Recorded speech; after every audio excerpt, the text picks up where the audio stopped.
السلام علیکم ورحمۃ اللہ وبرکاتہ۔ محترم ناظرین، جے کے اسلامک واقعات کی ویڈیوز میں آپ کا ایک بار پھر سے خوش آمدید۔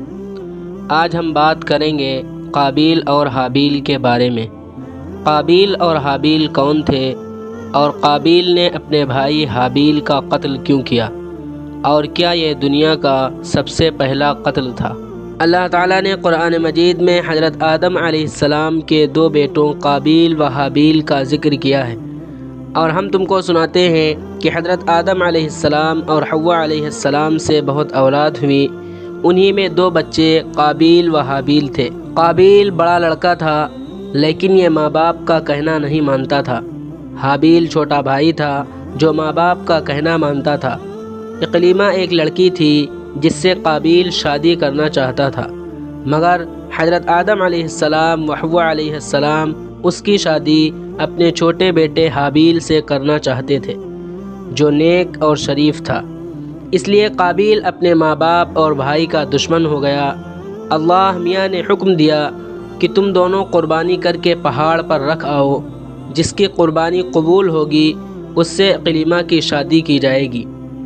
اللہ میاں کو اپنے نیک بندے بہت پسند ہوتے ہیں، اور وہ ان کی مدد کرتا ہے۔ آسمان سے ایک آگ آئی اور حابیل کی قربانی کو لے گئی، یعنی حابیل کی قربانی قبول ہو گئی۔ اب اس کے بھائی قابیل کو بہت غصہ آیا۔ اس نے حابیل سے کہا کہ میں تجھ کو قتل کر دوں گا۔ حابیل نے کہا، اللہ نیک بندوں کی قربانی قبول کرتا ہے، اگر تم مجھ سے لڑو گے تو میں تم پر ہاتھ تک نہیں اٹھاؤں گا۔ آخر ایک دن قابیل نے حابیل کو قتل کر دیا۔ دنیا میں یہ پہلا قتل تھا جو قابیل نے اپنے بھائی حابیل کا کیا۔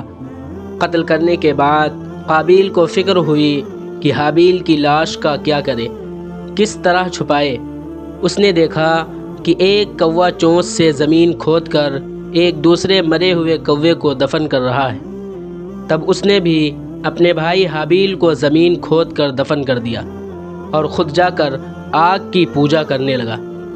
حضرت آدم علیہ السلام و حوا علیہ السلام کو بہت رنج ہوا۔ قابیل اور حابیل ان دونوں بھائیوں کے جھگڑے سے ہم کو سبق لینا چاہیے کہ ہمارا حقیقی بھائی ہو یا مسلمان بھائی، اگر ہم پر زیادتی کرے تو بہتر یہ ہے کہ ہم صبر کریں اور اپنے بھائی پر ہاتھ نہ اٹھائیں۔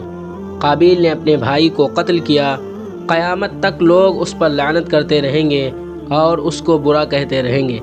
آخرت میں اللہ کے عذاب کا مستحق ہوا، اور حابیل کو قیامت تک لوگ اچھا کہتے رہیں گے اور وہ جنت کا وارث ہوا۔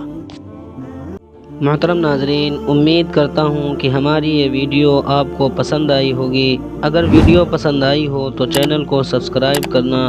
تو ملتے ہیں اگلی ویڈیو میں۔